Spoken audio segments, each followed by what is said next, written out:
কোটি কোটি টাকা খরচ করে দামি প্লেয়ার কিনলেন কাব্যমারান, কিন্তু দিন শেষে ফলাফল যেন শূন্য।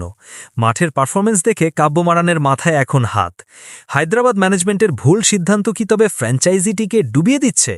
যেখানে মোস্তাফিজ কিংবা তাসকিনের মতো বোলারদের কদর করেনি এই দলটি, সেখানে আজ বল হাতে ব্যর্থতার দিনে ব্যাটে টর্নেডো তুললেন হেনরিক ক্লাসেন।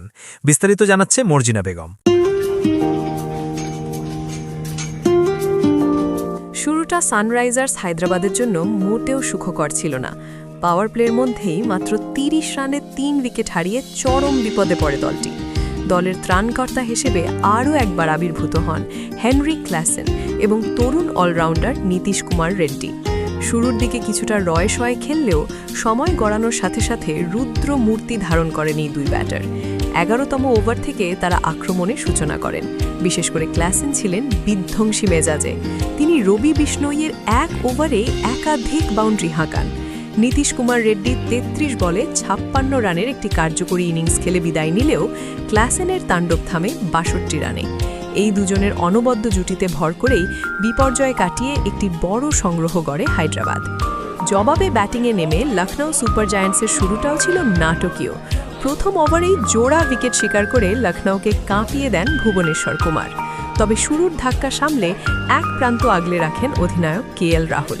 তাকে সঙ্গী দিতে এসে কুইন্টন ডি কক পাল্টা আক্রমণ শুরু করলেও বেশিক্ষণ টিকতে পারেননি।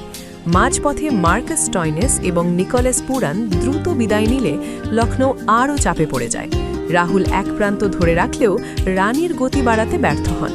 শেষ পর্যন্ত ক্লাসেন ও নীতিশের গড়া সেই লড়াকু সংগ্রহের কাছেই হার মানতে হয় লখনৌকে। এই দুর্দান্ত জয়ের ফলে সানরাইজার্স হায়দ্রাবাদ টুর্নামেন্টে তাদের জয়ের ধারা অব্যাহত রাখল।